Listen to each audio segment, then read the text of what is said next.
I'm just trying to get people to look from a different perspective. There's people out there who are struggling. We can't subdue our anger. We deserve to be heard too, just like you. I want to inspire other people. I don't want just my voice to be heard. Have empathy and sympathy for people. Make the right choice so it doesn't affect your future. People are so ready to listen to the first opinion. They don't want to have to change themselves. I feel like you have to talk about it. If you spend your life trying to fit into a label, you're never gonna find out who you are.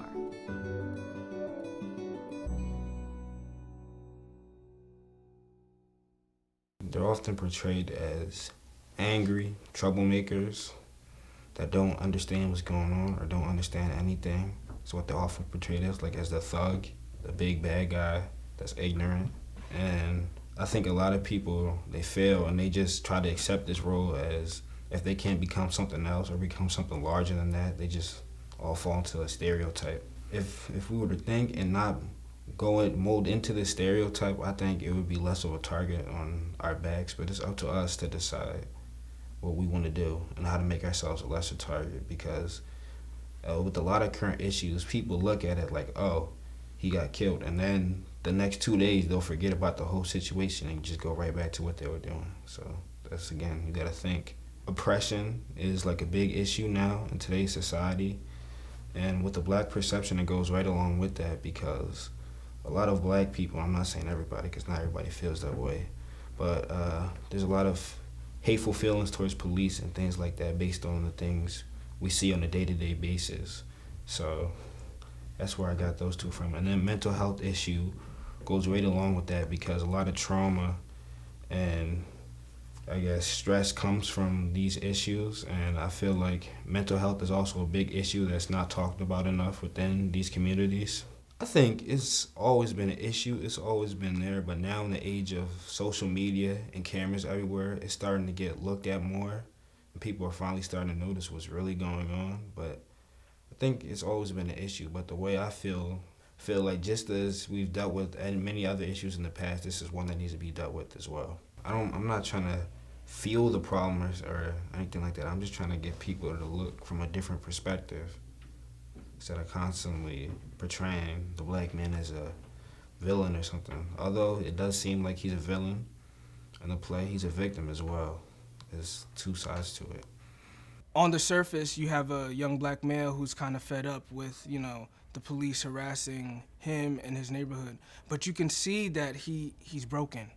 And I think as someone who's a part of, the black or African American community, mental health isn't something we talk about. It's too late! All I wanted was some help, man. All I wanted was someone to talk to. Now look at me! When someone's acting up or, they might seem a little off, we kind of just dismiss them as crazy and we leave it at that. We don't really pry into what might be going on with that person, what trauma has caused that. So it's kind of interesting to see that this character go through that and not really have a way for him to manage or mitigate the trouble that he's going through. What we're talking about is trauma. And it's a term that's being tossed around a lot these days, but I think at the heart of it, what we mean when we talk about trauma is when circumstances around a person and within them overwhelm their ability to cope. But we're also talking about the things that are larger than an individual, like racism and classism and poverty. And all of those things can come together to intensify the experience of trauma, particularly if you don't have people who are sympathetic to you and your needs.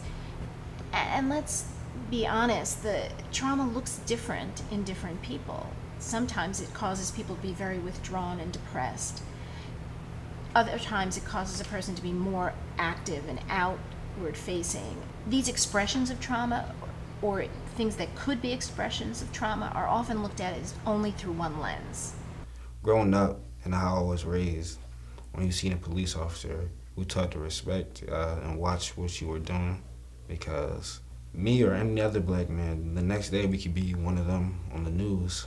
So we have to watch our actions. If a police officer approaches you or something, you should come at them with respect because they are giving their lives for you. But if you have a concern or a problem, you should be able to also voice that openly without them retaliating as well. I think first people, they need to listen to other people instead of listening to respond, but listen to actually understand what's going on, because that's what a lot of people make the mistake of doing.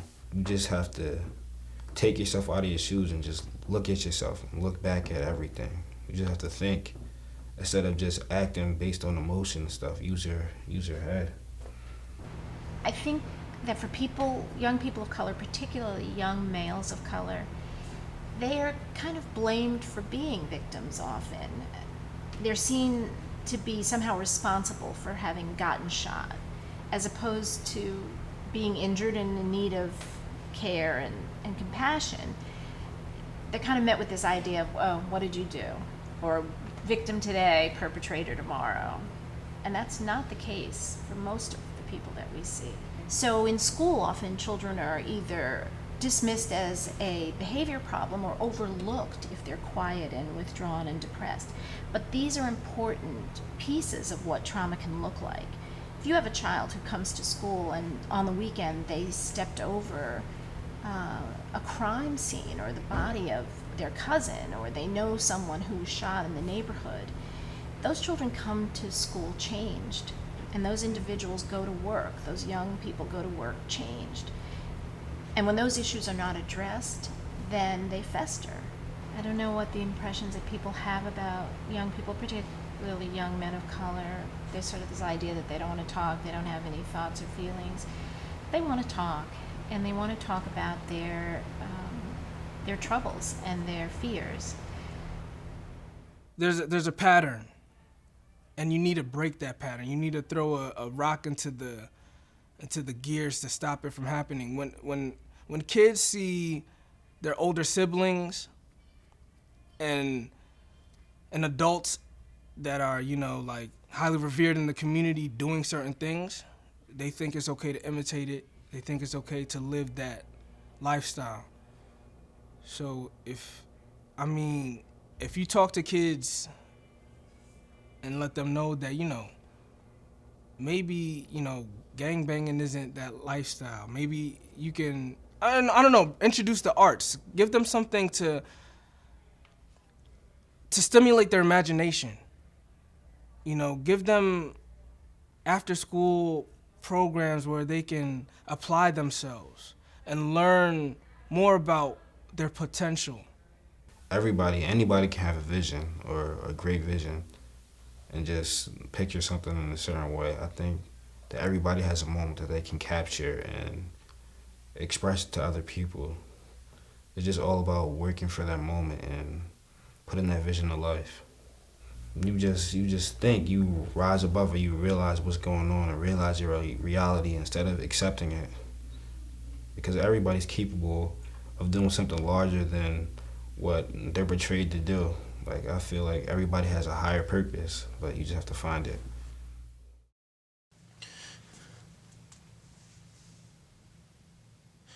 Ain't this a familiar sight? You gonna shoot me, right? Sorry. No can do, officer. I'm standing right here. You gonna have to shoot me. I'm not moving. It's funny how y'all hesitate now, because y'all bastards was itching to kill me when I wasn't doing nothing.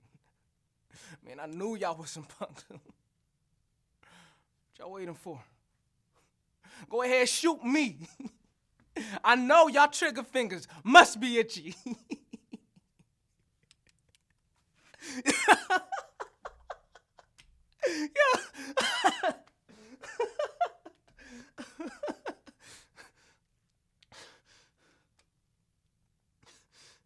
Y'all ain't had no problem shooting my bro in the corner, so what's wrong? I got a gun, unlike him, so what's the problem? Go ahead and shoot me, and do what y'all do best.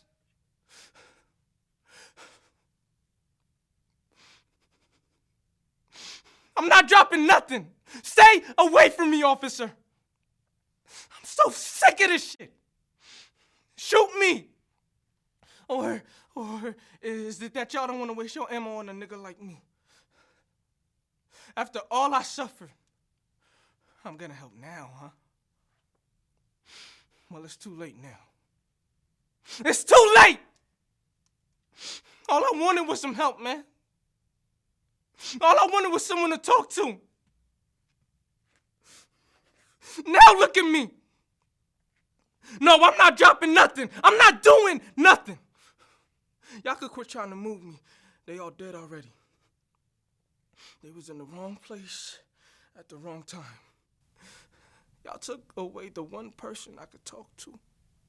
So what do you expect? Me? A monster? Maybe so, I don't know. But I know if I am, I'm not the only one! Why? Why is it like this? Answer me! No, if y'all gonna kill me, at least give me some damn answers. All this senseless killing, for what? Why? I need answers. No, talk to me. I'm not dropping nothing. This is what you people do, right? Am I like you now?